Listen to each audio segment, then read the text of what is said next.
Hello fellow book nerds and welcome to another monthly wrap-up video. This time it's extremely special because we are not wrapping up what all we read this month. It's a new edition where we are talking about birthday books because September was the month of birthdays of so many of my favorite authors.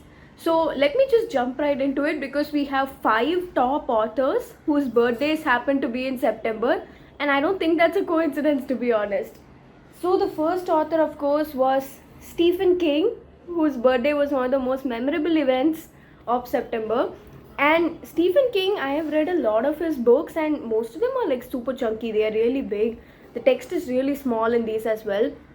But I don't know how he comes up with these concepts. I have read like 4 or 5 of them and I have so many more on my TBR. I don't know how he comes up with these concepts. They are creepy, they are spooky, they are, my god. So these are 3 not so popular books by him, which like I've always seen Pet Sematary, I've always seen It, I've always seen The Shining. I mean, we do have The Shining here because it was one of my favorite books. I mean, how creepy was that? It was one of the creepiest things of my childhood. So this is of course there in the list, but I'm also going to be suggesting 3 books which are quite lesser known, and one of them is Misery.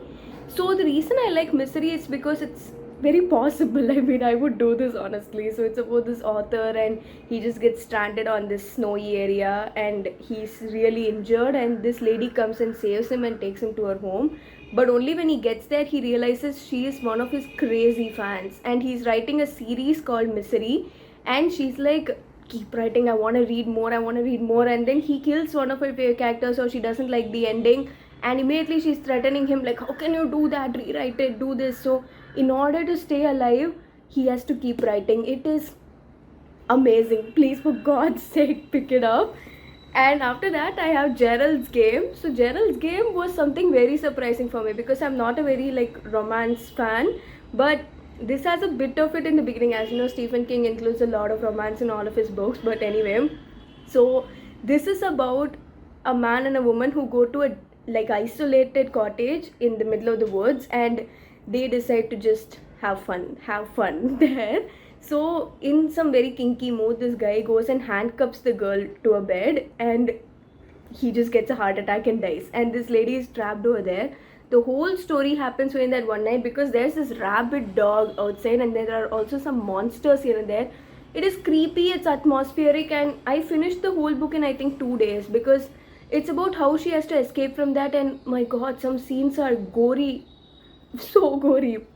And the third one, I don't really have it, but I read an ebook of it.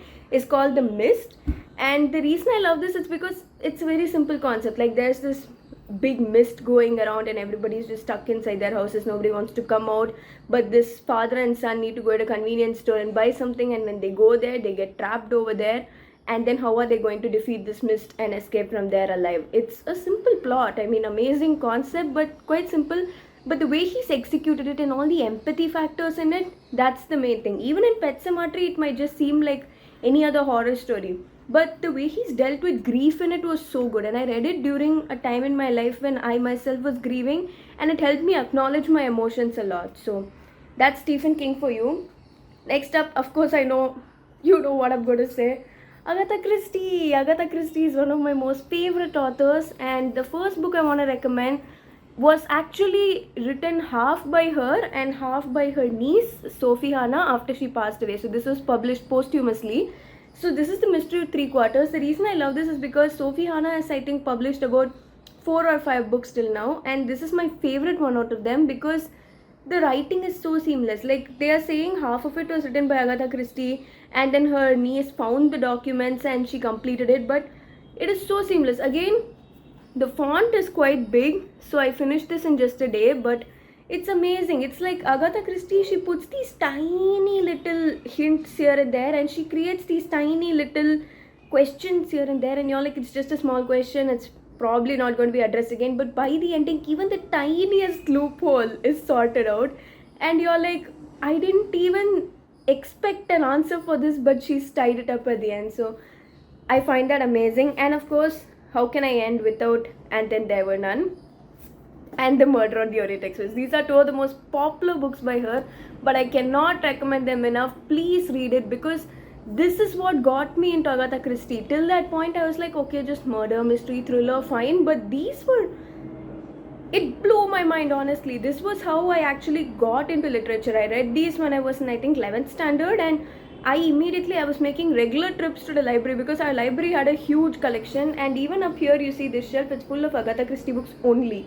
So I have at least 40 of her books, and our library was at school was so kind because they used to let me read whatever I wanted there. So you might know all of these stories as well, and I'll just focus on Peril at End House. This story actually, one thing I need to confess is, since I've read almost 40 of Agatha Christie's books, I don't remember every single one of the stories. And in this, I remember the twist was extremely good. It's one of those things where you have an unreliable narrator and you don't know who to believe, including the person who reported the case to Poirot and the person who is leading the whole thing. You don't know who to believe. But the thing about good books is, you might forget the story, you might forget the characters, you might forget the mystery that happens in it, but you'll never forget how it made you feel. And I'll never forget how this made me feel, because I was awake, it was 4 a.m. and I was furiously turning the pages to get the end of this. And when I got to the end, I was like, oh my god, this makes sense, and I could relate to it as well. It made me feel like refreshed because I hadn't seen this perspective before. So definitely pick it up. I highly recommend this. And the next author I want to recommend is, of course, Roald Dahl. His birthday was as well there, and you see here this big gap because I had taken a lot of books from there. That entire shelf is my Roald Dahl shrine. It was my whole childhood. So these are some of my favorite books by him. Of course, how can I forget Matilda? Matilda was my entire life. Again, it has a lot of illustrations inside. The text is quite big. You can get through it quite easily, and it's a very funny story as well. And Matilda, even though it's so funny, even though it's a children's book, even when as an adult you read it, it makes a lot of sense. So definitely check it out. And especially it's about a girl who reads a lot of books.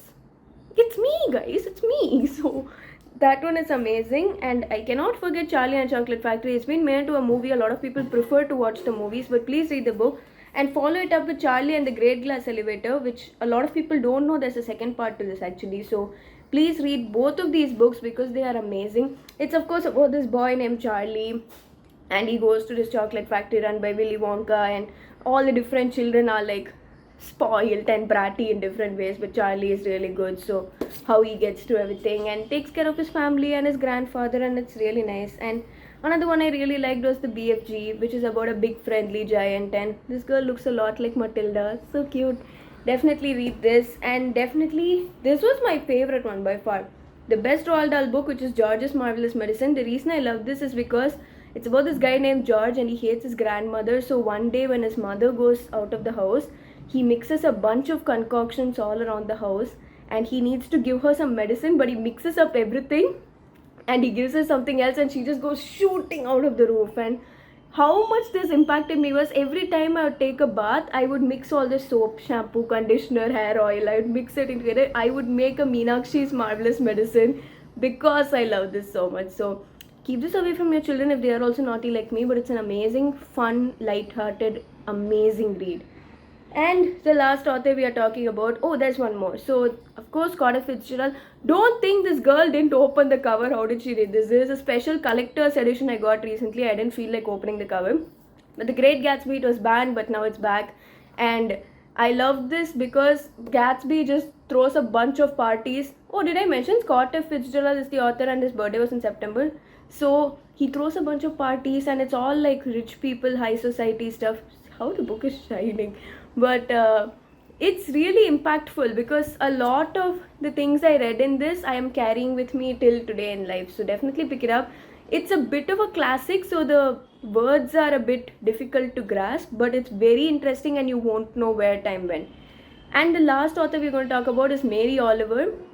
One of the few things I don't read much is poetry, but I read Mary Oliver and I really liked her poems, especially her selected poetry collection, which is Devotions. It's on Amazon. Please check it out. And I loved all of her poems. I loved all of her selected essays as well in this book called Upstream. I really like these because she focuses more on nature rather than human beings and human aspects. Like, of course, The Solitary Reaper is great, but it focuses on a human and less on the nature around it. So I really like Mary Oliver's works because she focuses on the nature aspect, which was really a fresh perspective.